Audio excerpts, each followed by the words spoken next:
नमस्कार। आप देख रहे हैं एफिडेविट। मैं हूं दीक्षा। अब तक की प्रमुख गतिविधियों पे आइए डालते हैं एक नजर। गुरु पूर्णिमा पर्व पर आज गोरक्षनाथ पीठाधीश्वर एवं मुख्यमंत्री योगी आदित्यनाथ ने शिवावतार महायोगी गुरु गोरक्षनाथ का नाथ पंथ परंपरा के अनुसार किया विशिष्ट पूजन अर्चन। इसी क्रम में मुख्यमंत्री ने गुरु पूर्णिमा के पावन पर्व पर गोरखनाथ मंदिर में महंत दिग्विजयनाथ स्मृति भवन में चल रहे श्री राम कथा के विश्राम सत्र और पूर्णिमा महोत्सव में की भागीदारी। दीनदयाल उपाध्याय गोरखपुर विश्वविद्यालय गोरखपुर से संबद्ध महाविद्यालयों के नवीन सत्र 2025-26 के विभिन्न समस्याओं के निराकरण के लिए कुलपति प्रोफेसर पूनम टंडन की अध्यक्षता में स्ववित्त पोषित महाविद्यालयों के संचालकों के साथ की बैठक।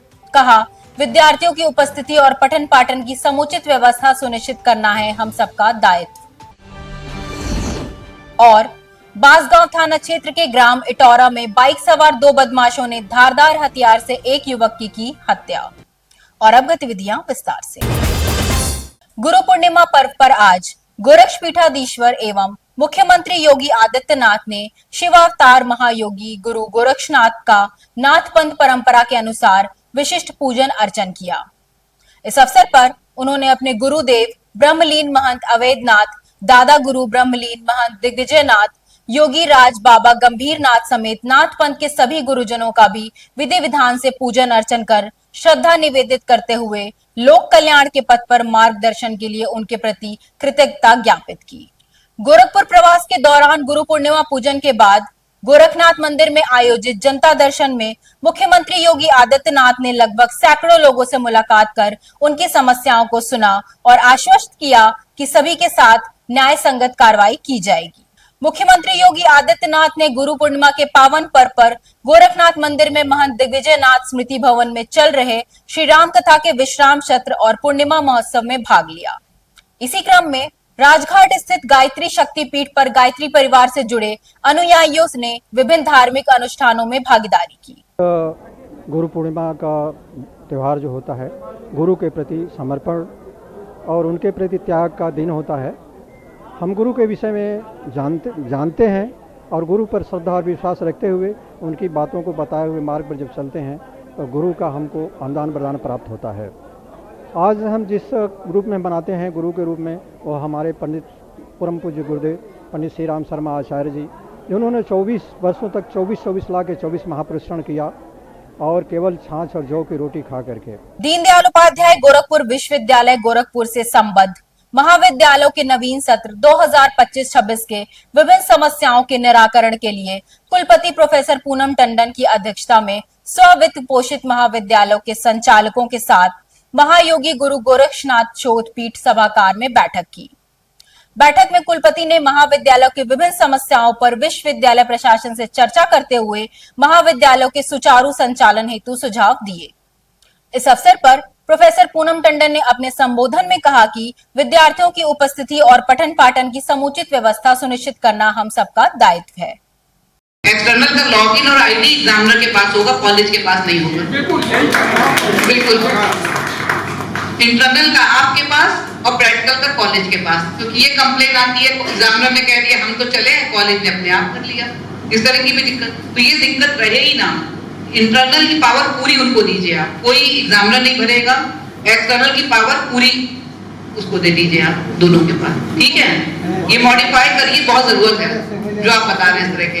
तो जिससे कि इंटरनल के मार्क्स एग्जामिनर नहीं भर पाए, वो केवल अपने एक्सटर्नल के भरे, उसको वो दिखे ही ना, उसको दिखे ही ना। मान लो 100 नंबर है, 50 इंटरनल, मान लो हाइपोथेटिकली 50 इंटरनल, तो आपका जो एग्जामिनर आएगा उसको वो दिखेंगे नहीं, क्या मार्क्स भरेंगे आप, ये भरे कॉलेज, ठीक है। ये सिस्टम, ये आप अपने पोर्टल में सुधार करिए आगे के लिए। श्रावण मास के प्रारंभ होने से पूर्व पूर्वोत्तर रेलवे ने यात्रियों की सुविधाओं को ध्यान में रखते हुए झारखंड के देवघर में लगने वाले श्रावणी मेला के मद्देनजर स्पेशल ट्रेनों के संचालन की व्यवस्था की है। मुख्य जनसंपर्क अधिकारी पंकज कुमार सिंह ने बताया कि शयनयान श्रेणी के 6, साधारण द्वितीय श्रेणी के 7 तथा SLR के 2 कोचों सहित कुल 15 कोच वाली स्पेशल ट्रेनें चलाई जा रही हैं। सावन मेला को ध्यान में रखते हुए पूर्वोत्तर रेलवे ने बढ़नी से एक ट्रेन देवघर के लिए चलाने का निर्णय लिया है। यह ट्रेन ऑलरेडी 9 जुलाई से चल रही है, 10 अगस्त तक चलेगी, जो बढ़नी से जा रही है, और जो देवघर से आएगी वो 10 जुलाई से 11 अगस्त तक प्रतिदिन चलेगी यह ट्रेन।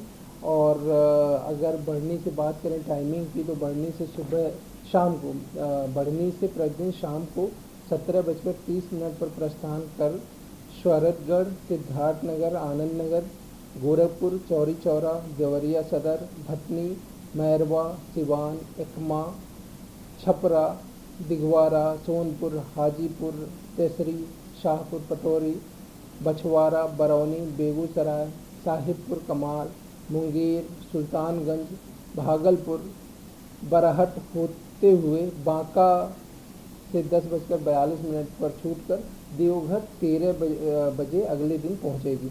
इसी प्रकार से वापसी यात्रा की बात करें तो 05028 देवघर बढ़नी श्रावण मेला विशेष गाड़ी जो है, यह 10 जुलाई से 11 अगस्त के बीच में प्रतिदिन देवघर से 18:45 पर प्रस्थान कर इन सभी स्टेशनों पर, जिसका मैंने अभी जिक्र किया, रुकते हुए वापस बढ़नी दूसरे दिन 12:30 बजे पहुंचेगी।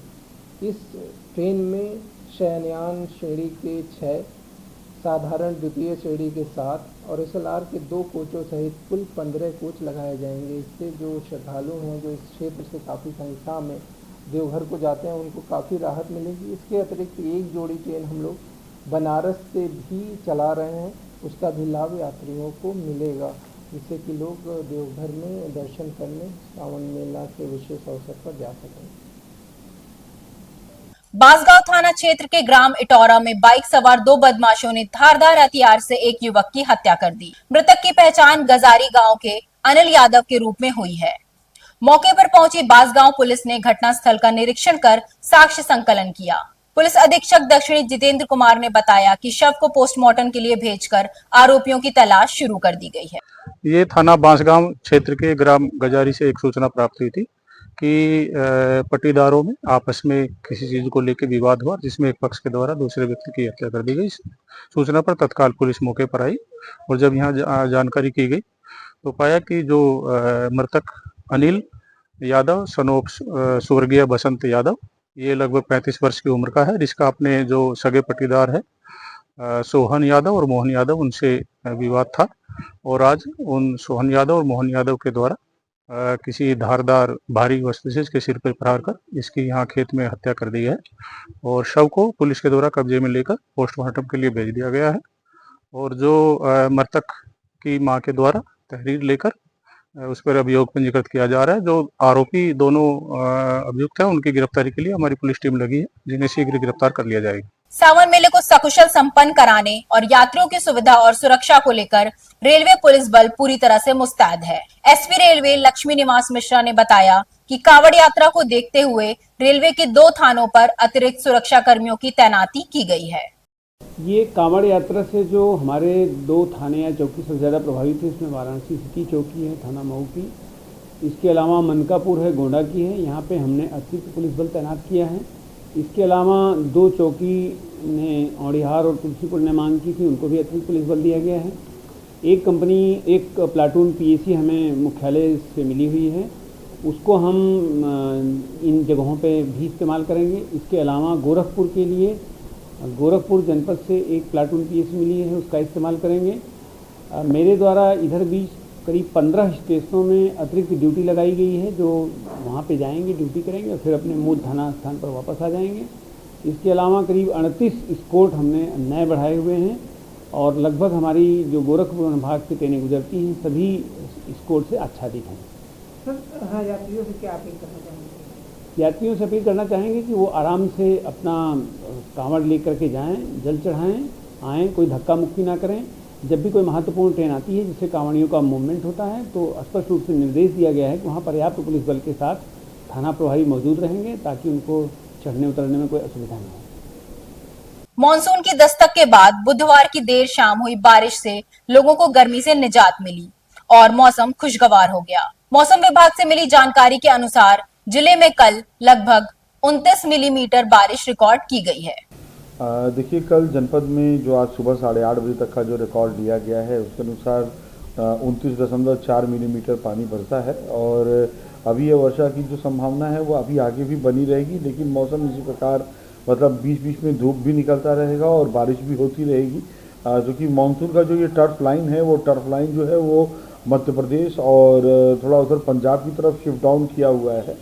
इसलिए इस क्षेत्र में रुक रुक करके बारिश होने की संभावना दर्शाई गई है। तो ये अनुमानित किया जा रहा है कि अभी आगामी दिनों में भी इसी प्रकार मौसम बना रहेगा और रुक रुक करके थोड़ी इसी प्रकार झोंकेदार वर्षा होगी और उक्त क्षेत्र में मतलब वर्षा दर्ज की जाएगी।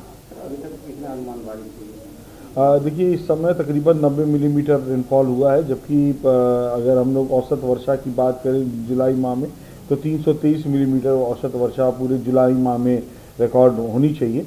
लेकिन उसमें अगर उसके सापेक्ष देखा जाए तभी जो 10 दिनों की जो वर्षा है वो तकरीबन 90 मिलीमीटर के आसपास है।